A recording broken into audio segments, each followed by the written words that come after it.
नमस्कार, मैं रिया और आप देख रहे हैं डॉक्टर साहिब। आज हमारे साथ बिहार की फेमस डर्मेटोलॉजिस्ट डॉक्टर अर्चना लोखंडे मौजूद है। तो डॉक्टर साहिब, बहुत बहुत स्वागत है आपका हमारे चैनल में। Thank you very much.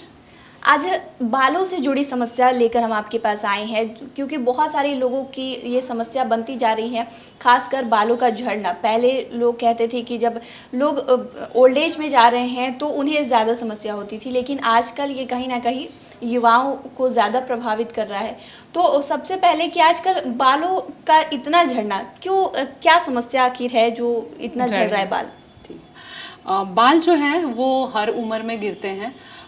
Mails और फीमेल्स में उसके रीजंस अलग अलग होते हैं। दो मोस्ट कॉमन टाइप के हेयर फॉल होते हैं, एक को हम बोलते हैं पैटर्न हेयर लॉस और एक को हम बोलते हैं टेलोजन इफ्लूवियम।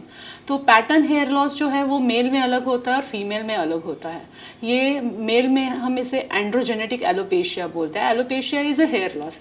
तो एंड्रोजन मतलब मेल हार्मोन्स और जेनेटिक फैक्टर, इन दोनों की वजह से बालों की जड़ें हैं जो पतली हो जाती है, धीरे धीरे पीछे हो जाती है। जो आगे वाला हिस्सा है वो पीछे चला जाता है धीरे धीरे करके। और ये समस्या हर किसी को 20 या 30 की उम्र के बाद शुरू हो जाती है उनके जेनेटिक फैक्टर्स के हिसाब से। और अगर हम इसका इलाज नहीं करते तो आगे चल के गंजापन आ सकता है। ये सबसे कॉमन चीज़ है। फीमेल्स में ये जब होता है तो ये हेयर की लाइन बनी हुई रहती है, मांग चौड़ी हो जाती है, आगे थोड़ा खालीपन लगता है। तो ये अलग तरीके से होता है, बट ये भी 30 से 40 की उम्र के साथ हर किसी को होने लगता है। अगर हम इसका इलाज नहीं करते तो ये जो प्रोग्रेशन का रेट है वो बढ़ जाता है और आगे चल के स्कैल्प की विजिबिलिटी ज़्यादा हो जाती है। बाल हमारे सुंदरता का, हमारे पर्सनालिटी का बहुत इम्पॉर्टेंट हिस्सा है जिससे हम आइडेंटिफाई करते हैं। तो इसे नज़रअंदाज नहीं करना चाहिए, उसकी समय पे जांच और इलाज करना चाहिए। कभी कभी ऐसा होता है कि शरीर में कुछ चीज़ों की कमियां रहती है, जैसे थायराइड है, हीमोग्लोबिन है। आजकल हमारी जीवन शैली ऐसी हो गई है कि खाने की चीज़ों को हम उतना सावधानी से नहीं ये करते या जंक फूड ज़्यादा खाते हैं। तो इन सब चीज़ों के वजह से महिलाओं में अनीमिया का स्तर है वो काफ़ी कॉमनली पाया जाता है। थायराइड की बीमारियां पाई जाती है। कभी कभी हमें बड़ी बीमारी हो जाती है, जैसे टाइफाइड है, मलेरिया, डेंगू। लोगों को जब कोविड हुआ था तो उसके बाद या स्ट्रेस के बाद अगर हम कोई स्ट्रेसफुल इवेंट से ही गुजर रहे हैं तो हमारे शरीर में जो बालों का साइकिल है कुछ दिनों के लिए स्टॉप हो जाता है। और हम इस बीमारी से जब बाहर निकलते हैं तो 2 से 3 महीने के बाद हेयर फॉल होना शुरू हो जाता है। जनरली 50 से 100 बाल हर किसी के गिरते हैं, ये नॉर्मल प्रोसेस है। बाल एक साइकिल में आगे बढ़ते हैं, उसके बाद कुछ समय तक वो स्टॉप होते हैं और कुछ समय के बाद वो गिरते हैं। तो 1 से 2% बाल गिरते हैं, 90% बाल बढ़ते हैं और 7 से 8% बाल सुप्तावस्था में होते हैं, मतलब वो डॉर्मेंट रहते हैं। तो ये साइकिल हमेशा चलता रहता है 3 महीने से लेके 3 साल तक, और उसमें बाल बढ़ते हैं। तो बालों में कोई भी हम जांचें करते हैं या ट्रीटमेंट करते हैं तो उसमें असर आने के लिए कम से कम 3 से 6 महीने लगते हैं, क्योंकि बालों का ग्रोथ पीरियड है वो प्रोलॉन्ग्ड है। बाल प्रोटीन से बने हुए रहते हैं तो इसके लिए प्रोटीन वाली चीज़ें हमने ज़्यादा खानी चाहिए, संतुलित पोषक आहार खाना चाहिए। जो आपके शरीर में अगर जो कुछ कमियां हैं, अगर आयरन डेफिशिएंसी अनीमिया है या B12 अनीमिया है या थायराइड वाली कमी है, तो उस हिसाब से आपने अपना आहार डिसाइड करना चाहिए।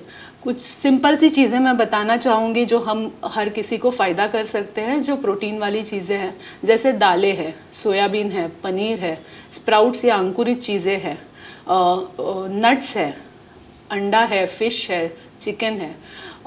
जो भी आप खाते हैं उस हिसाब से आपने हर मील में उसका ये करना चाहिए, सेवन करना चाहिए। फलें हैं, सब्जियां हैं, वो लेनी चाहिए। उसके साथ एक अच्छी जीवन शैली, एक्सरसाइज, अच्छी नींद, स्ट्रेस फ्री रहना, ये छोटी छोटी बातें हैं मगर हमारे ओवरऑल हेल्थ को अफेक्ट करती है। स्किन एक शरीर का ऐसा हिस्सा है, अगर हमारे शरीर में कोई भी गड़बड़ चल रही है तो वो स्किन में दिख जाती है। आपने खुद भी नोटिस किया होगा कि जैसे सीज़न चेंज होते हैं, हम ज़्यादा स्ट्रेसफुल होते हैं, हमारी स्किन डल हो जाती है, हेयर फॉल होना शुरू हो जाता है सीज़न चेंज के बाद। तो ये हर किसी के साथ होता है। तो जो एक स्वस्थ जीवन के पिलर्स है, खाना, नींद, स्ट्रेस फ्री रहना, एक्सरसाइज करना, ये बहुत ज़्यादा ज़रूरी है।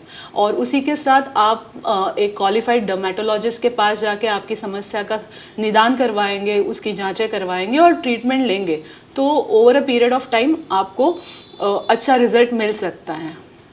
इसके अलावा भी डैंड्रफ की समस्या भी लोगों को होती है और ख़ासकर भी सर्दी का मौसम शुरू हो चुका है, तो इसमें भी डैंड्रफ की समस्या लोगों को परेशान होती है। तो डैंड्रफ क्यों ज़्यादा बढ़ रहे हैं और अभी के समय में लोग क्या कर सकते हैं? डैंड्रफ बेसिकली हमारी स्किन जो झड़ती है, सारे शरीर की झड़ती है, वैसे स्कैल्प से भी झड़ती है। डैंड्रफ बहुत सारे जगहों पे ज़्यादा कॉमनली होता है। सीज़न चेंज के साथ विंटर के सीज़न में लोगों को ये समस्या सबसे ज़्यादा होती है।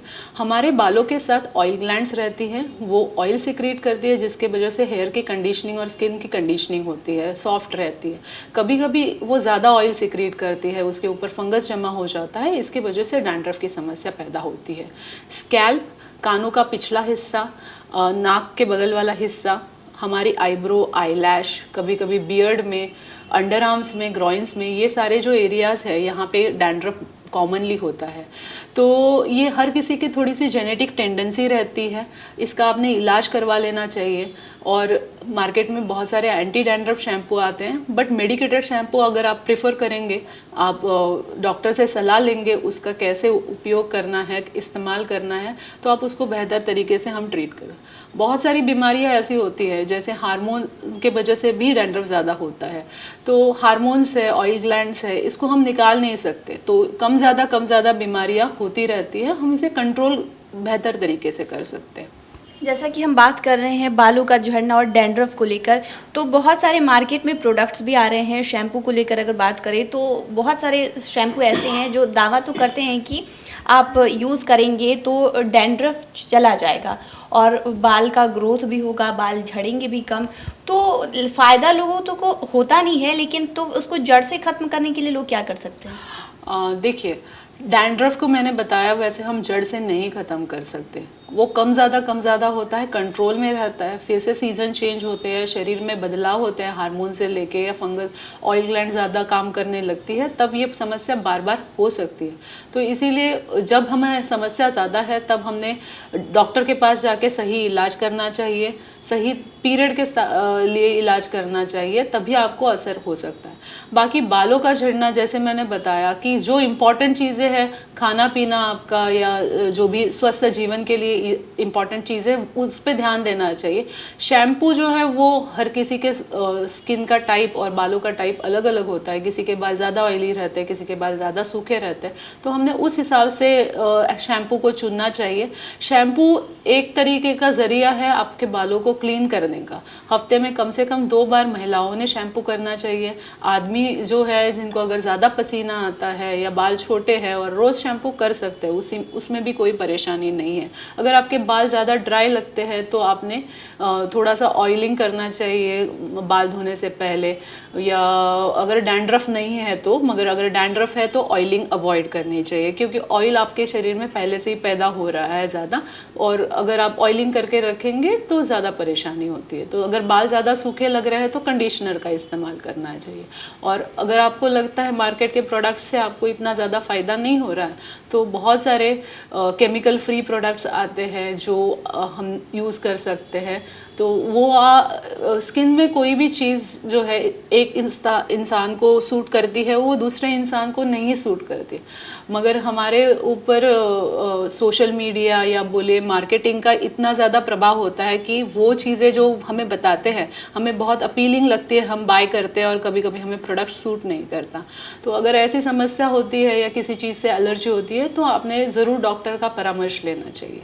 तो शुक्रिया डॉक्टर साहिबा, जो आपने इसके बारे में हमारे साथ जानकारी साझा की, उसके लिए बहुत बहुत शुक्रिया। Thank you very much. तो आप डॉक्टर अर्चना लोखंडे को सुन रहे थे, जिन्होंने हेयर फॉल के बारे में हमारे साथ जानकारी साझा की है। साथ ही साथ उन्होंने डैंड्रफ की समस्या को लेकर भी हमारे साथ जानकारी साझा की है। इस विषय में आपकी क्या राय है, हमें कमेंट कर ज़रूर बताएं। चैनल को सब्सक्राइब करें, फेसबुक पेज को लाइक करें। साथ ही डॉक्टर साहिबा से आपके क्या सवाल है, हमें कमेंट कर या मेल के माध्यम से भेज सकते हैं। वीडियो देखने के लिए आपका शुक्रिया।